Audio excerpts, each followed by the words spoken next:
is back there. Jesus, okay. Hey, before I start this, don't tell me yet, I'm completely deaf. I have no hearing, so I rely on reading lips. I've missed every damn story so far. Ugh. But what I was going to say is if you just talk among yourselves, I won't know. And also, if you're like looking like you're laughing, that'll work. Just go. I'll fall for that shit. Okay. All right. Okay. So way over 20 years ago, when my daughters were still little girls, I used to tell them a story every single night at the dinner table, every night. So I was always on the lookout for something really juicy or great that I could share with them, like this. At a teacher in service, we had this marvelous motivational speaker, fabulous guy. He told us about spending 10 years with his wife battling infertility, and they were just devastated over and over by miscarriages and failed IVF treatments. It was just a horrible, horrible time. So they finally just decided they would accept that they were not going to be parents. And of course, you know exactly what came next. Yeah. Pregnant! They had a baby! They had a little girl, just like my little girl.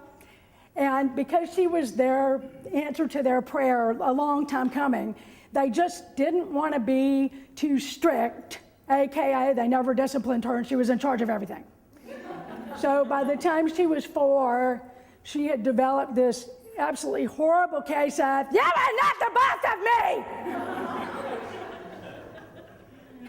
So one particular night, she had just sassed her dad one time too many, and he was done. And he towered over her and he said, "Young lady, who do you think you are?" And her eyes were just huge, and it was like she was just waiting all her life for someone to ask her. And she fell to one knee and thrust her imaginary sword into the air and said, "I am Shiva, Princess of Power." And don't you forget that. So I told my girls that story, and of course they loved it, just like I knew they were going to.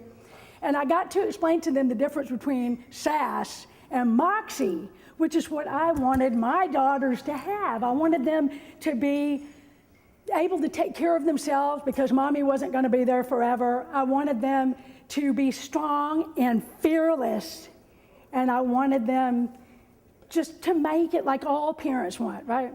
Well, not long after, my older daughter was diagnosed with bipolar disorder and autism, and there was nothing that could prepare us for a life with a severely mentally ill child.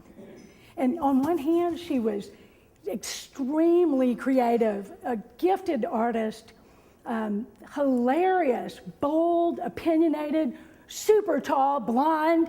But on the other hand, she was super tall, 6 inches higher than I was, and she outweighed me by 100 pounds. And that was significant because she was frequently violent and frequently furious. She amassed this weird and frightening array of weapons in her room, which I was constantly sneaking out of there when she was in school. She had a steel pipe, a crowbar, a machete, a switchblade. The fuck did she get a switchblade? And she had this sharp as shit little pocket knife that I was always afraid she was going to forget to take out of her pocket. And I watched that damn thing a million times, and I hid it a million times, but it didn't matter because she always found it.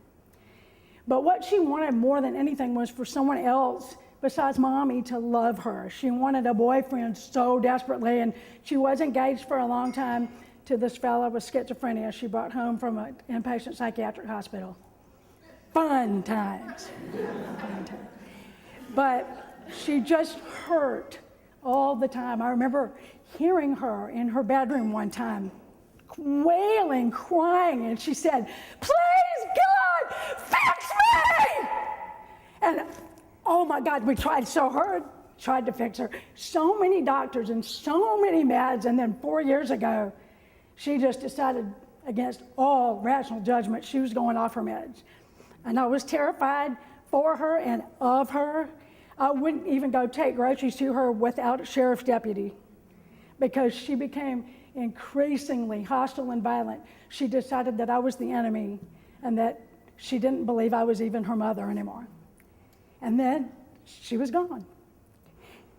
In early 2015, she ran away, and I have never seen my little girl again. My brother, fortunately, started calls from her about a year ago. And so he'll fill me in, update me every now and then. Sometimes good, mostly not.